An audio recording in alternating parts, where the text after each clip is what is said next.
अस्सलाम वालेकुम, we are back with another reaction video. उम्मीद करता हूँ आप सब ठीक ठाक होंगे, खैरियत से होंगे। अल्लाह के रहम करम से वीडियो को कर रहे हैं स्टार्ट। आज हमारा टॉपिक है डॉक्टर जाकिर नाइक और आमिर खान का कुछ ऐसे लफ्ज़ जो हम बयां करने वाले हैं इस वीडियो में, और हम देखेंगे उस लफ्ज़ों पर जाकिर नाइक का क्या रिएक्शन है। चलो बगैर किसी वेस्टेज ऑफ टाइम के वीडियो को करते हैं स्टार्ट और आप तक वो इन्फॉर्मेशन पहुंचा देते हैं जो अभी तक नहीं पहुंची। चैनल को लाइक सब्सक्राइब भी लाजमी करेगा और बेल आइकन को भी लाजमी दबाते हुए जाएगा। तो चलो स्टार्ट करते हैं। मेरी पहली शादी हुई थी रीना जी के साथ, वो हिंदू हैं। हमारे बच्चे जो अभी 3 बच्चे हैं वो आधे हिंदू हैं आधे मुसलमान हैं। मेरी जो 2 बहनें, एक बड़ी बहन है एक छोटी बहन है, दोनों की शादी हिंदुओं से हुई है, उनके पति दोनों हिंदू हैं। जो मेरे चचेरे भाई हैं मंसूर, उनकी शादी हुई है क्रिश्चियन के साथ। मेरा सवाल है कि अगर एक मुस्लिम लड़का और एक हिंदू लड़की शादी करे और अगर ऐसा हो कि वो मुस्लिम लड़का हिंदू लड़की के घर में नमाज पढ़े और वो हिंदू लड़की उसके घर में जाकर पूजा भी करे, तो ये क्या जायज़ है या नाजायज़ है?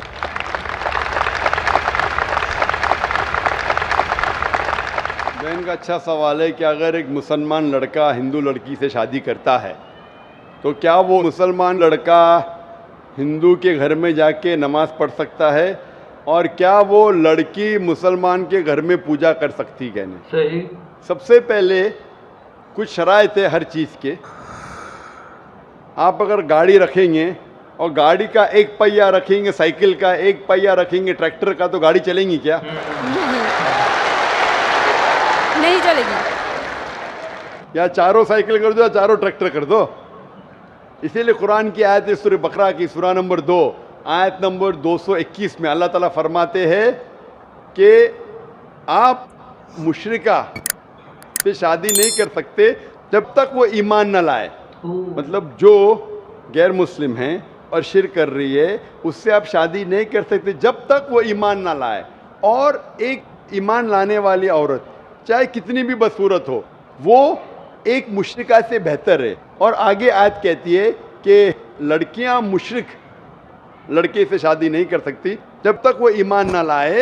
एक मोमिन आदमी चाहे कितना भी बदसूरत हो वो बेहतर है बनिस्बत जो शिर्क करता है। इसकी वजह ये है कि इस्लाम में लिखा है कि अगर आप खुदा के अलावा किसी को और पूछते हैं, किसी और की इबादत करते हैं, ये सबसे बड़ा गुनाह है।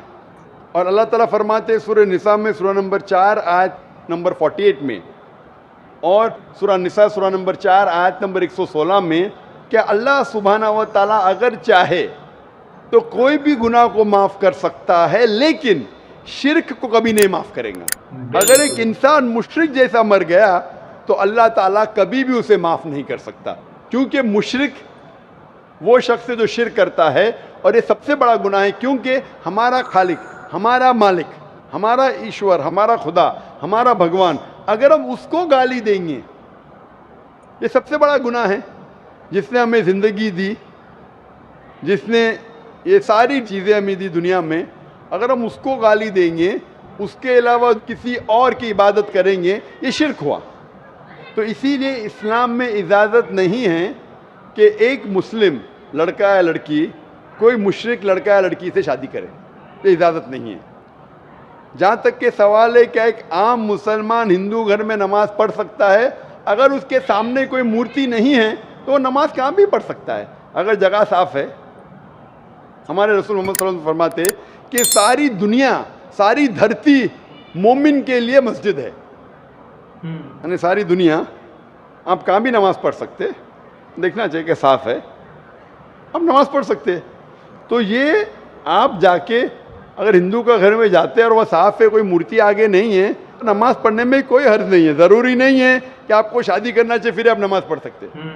शादी करने की ज़रूरत नहीं है, नमाज़ पढ़ने का अगर साफ़ जगह है तो कोई हर्ज नहीं। इसीलिए शादी के लिए शर्त है कि दोनों का ईमान हो। और अगर आप हिंदू मज़हब पढ़ेंगे तो हिंदू मज़हबी किताब में भी यही लिखा है जो मैंने पहले पेश किया, पहला जो सवाल था भाई साहब का, और मैंने कहा कि हिंदू मज़हब में भी यही लिखा है, ना तस्य प्रतिमास्ति, उस ईश्वर, उस भगवान, उस खुदा का कोई अक्स नहीं, कोई मूर्ति नहीं, कोई फोटोग्राफ नहीं, कोई पेंटिंग नहीं, कोई पोर्ट्रेट नहीं, कोई आइडल नहीं, कोई स्टैचू नहीं। अगर ये मान ले कि कम से कम जो यकसा है हिंदू और इस्लाम के मजहबी किताब में, कम से कम उसके ऊपर अमल करे तो अक्सर हमारे मुश्किलात दूर हो जाएंगी। जो यकसा नहीं है उसको कल डिस्कस कर सकते हैं। सही। और अगर आप तहकीक करते हिंदू मज़हब की किताब पढ़ते और इस्लाम मज़हब की किताब पढ़ते, दोनों में लिखा है खुदा एक है, दोनों में लिखा है खुदा का कोई अक्स नहीं है, दोनों में लिखा है कि खुदा का कोई बुत नहीं है, दोनों में लिखा है कि खुदा के अलावा किसी और की इबादत नहीं करना चाहिए, दोनों में लिखा है कि आखिरी पैगंबर मोहम्मद सल्लल्लाहु अलैहि वसल्लम में, दोनों में लिखा है कि शराब नहीं पीना चाहिए। मैं हवाले दे सकता हूँ और मैं तकरीर एक दिया हूँ, similarities between Islam and Hinduism, Islam और हिंदुइज़्म में यकसानियत दोनों किताब में। आप अगर पढ़ेंगे कुरान मजीद में सूरह माइदा सूरह 5 आयत नंबर 90 में लिखा है कि शराब पीना हराम है। अब Manusmriti chapter number 9 verse number 225 पढ़ेंगे, उसमें लिखा है शराब पीना हराम है। कुरान में लिखे सूरह माइदा सूरह नंबर 5 आयत नंबर 3, सूरह बकरा सूरह नंबर 2 आयत नंबर 173, सूरह अनाम सूरह नंबर 6 आयत नंबर 145 और सूरह नहल चैप्टर 16 वर्स 115 में हुर्रिमत अलैकुमुल मैततु वद्दमु वलाहुमुल खिंज़ीर वमा उहिल्ला लिगैरिल्लाह बिही। क्या आपके लिए हराम है मरा हुआ गोश्त, खून, सूअर का गोश्त और वो खाना जिसके ऊपर अल्लाह के अलावा किसी और का नाम लिया गया है। आप अगर हिंदू मजहबी किताब पढ़ेंगे उसमें भी लिखा है क्या सूअर का गोश्त खाना हराम है। अगर आप तहकीक करेंगे काफ़ी यकसानियत है। इस्लाम मजहबी किताब में लिखा है कुरान में सूरह नूर में सूरह नंबर 24 आयत नंबर 30 और 31 के अंदर हिजाब के बारे में, औरत को अल्हम्दुलिल्लाह हिजाब में होना चाहिए, सर से ढका होना चाहिए उसका जिस्म, सिर्फ जो दिख सकता है वो चेहरा और हथेली तक के।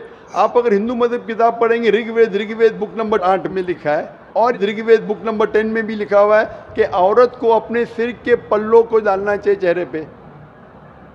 ऋग्वेद में भी लिखा है कि जब मर्द को देखे तो नजर नीचे करना चाहिए। ये कुरान मजीद में लिखा है सूरह नूर सूरह नंबर 24 आयत नंबर 30 और 31 कि जब भी कोई खातून मर्द को देखती है जो उसका शौहर या करीब रिश्तेदार नहीं है, और जब भी कोई मर्द कोई औरत को देखता है और करीब रिश्तेदार नहीं है तो उसे नजर नीचे करना चाहिए। तो इस तरीके से आप तहकीक करेंगे, जो यकसानियत है उसके ऊपर तो अमल करो। तो यकसानियत हिंदू और इस्लाम मज़हब में जो मजहबी किताब में लिखा है, लेकिन अफसोस की बात है कि मज़हब के ठेकेदार ये चीज़ का जिक्र ही नहीं करते। क्यों? इसीलिए मैं हवाले देता हूँ। मैं कोई आलिम नहीं हूँ, मैं कोई पंडित नहीं हूँ, मैं अपने आप को तालिब इल्म कहता हूँ। सही। लेकिन मैं हमेशा हवाला देता हूँ, तो किसी को भी शक है, किसी को भी शुबा है तो घर पे जाके चेक कर सकता है, या इंटरनेट पे जाइए, आप टाइप करो, वेद भी इंटरनेट के ऊपर है, कुरान भी इंटरनेट के ऊपर है, टाइप करो, रेफरेंस टाइप करो, आपको हवाला मिल जाएगा। तो इसीलिए गाड़ी चलने के लिए दोनों का जो रूल्स एंड रेगुलेशन है वही होना चाहिए, इसीलिए दोनों लोग मोमिन होना ज़रूरी। जी हाँ, ये थी आज की वीडियो। कैसी लगी कैसी नहीं लगी मुझे कमेंट में लाजमी बताइएगा और मैं आपको पूरी सजेशन दूंगा। जो आपको शक होगा, जो आपको बात समझ में नहीं आई, मैं आपको कमेंट में सजेशन भी दूंगा, सॉल्यूशन भी दूंगा और आपको तफसीलन बताऊंगा कि क्या बात थी क्या बात नहीं। चलो मिलते हैं एक और ऐसी अमेजिंग वीडियो में। अपना बहुत सारा ख्याल रखिएगा, अपनी फैमिली का बहुत सारा ख्याल रखिएगा। अल्लाह हाफिज़।